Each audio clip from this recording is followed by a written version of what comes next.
Morning, my brothers and sisters. Welcome to Psalm 34, which is a psalm for the smashed and shattered and broken-hearted. It starts verse 1, I will bless the Lord with all times. David turns his heart to the blessing setting, and he praises and exalts and boasts to get the thing started. Then in verse 8, he says, taste and see that the Lord is good. Blessed is the man who takes refuge in him.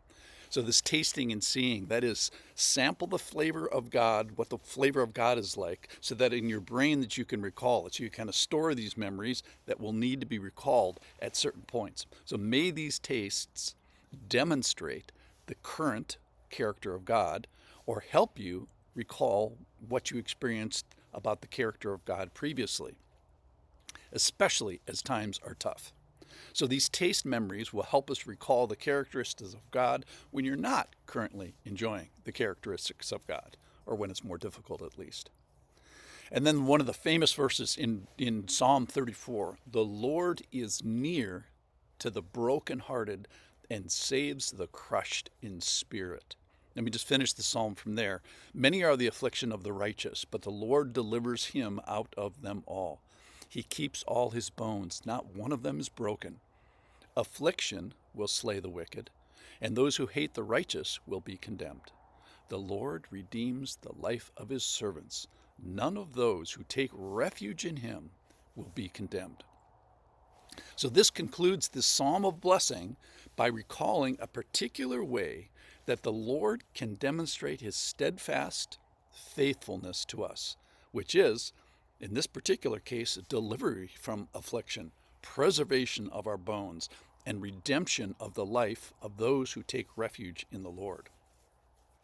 And I love here that we find a spiritually geographic association with the Lord. That is, proximity to those who have the right heart towards God. So this person in verse 18, the Lord is near to the brokenhearted and saves the crushed in spirit, means smashed to pieces, shattered. His response is a very special response, which is closeness of the person of him to the person of you. Now, somehow, in this situation of brokenness and being smashed, he allows a more porous awareness of his presence when the heart is in this particular condition. So obviously it's brutal to be broken, smashed, and shattered. But what is the response of God to that person who is in that particular state?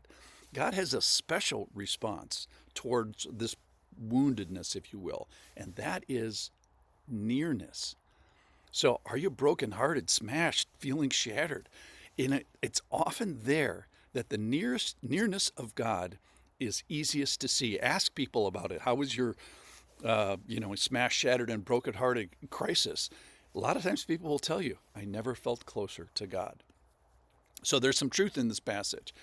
So the good news is ultimately, who doesn't want to be near to God? Who is it that made our hearts and our affections in the first place? So as we declared a couple days ago, God is near to the brokenhearted, close to the smashed, proximal to the shattered. Psalm 34, verse 18, remember this one. The Lord is near to the brokenhearted and saves the crushed in spirit. So similarly, I want to go back up to verse 7, which says, the angel of the Lord encamps around those who fear him and delivers them. So yes, the Lord has angels. And what are angels? They are 100% proven reliable. They never fail. Powerful, obedient creatures. And they do his exact bidding. So wherever he sends them in the world or in the universe or in the principality place, wherever he sends them, if the Lord says to an angel, hey, I want you to do this, it's going to be perfectly accomplished.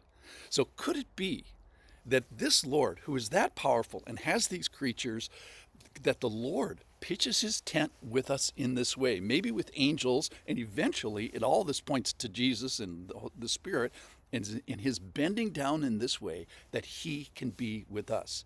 So could it be that the Lord desires to dwell with mankind, men and women?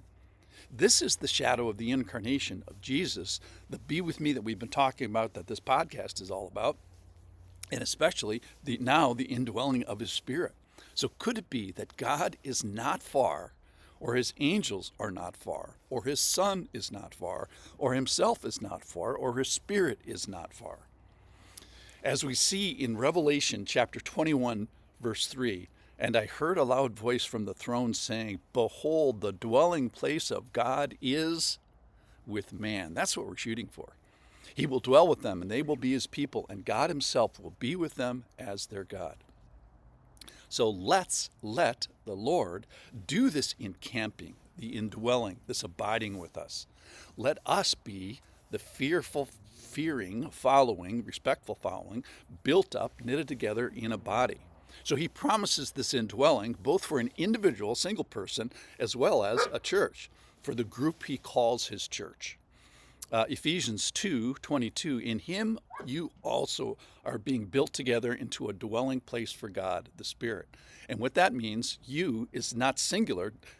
In him you, it means y'all. It means it's a plural word. In him you all are being built together. It's a plural passage. So there's an individual solo setting of one's own volition and heart and belief and yielding and submission. But there's also this collective setting of doing this as a group, a chosen people, a church. So in conclusions, if you are brokenhearted, if you're smashed, if you're shattered, then this is the psalm for you. This might just be your special day of unique blessing. If so, he may be nearer than ever. So he grants you an opportunity to more clearly see him, more porously be aware of him. Verse 7, the Lord encamps around those who fear him. He pitches his tent there. He bends down to dwell with us. In the trouble, we find that the Lord is not far. So turn to him after you're rescued, like David does here in this psalm, but also, here's the harder one, turn to him during the trouble, during the brokenness. So why? In our desperation, in our shatteredness, as we are broken, he camps most near to us. Thank you for listening to Psalm 34. Come back tomorrow.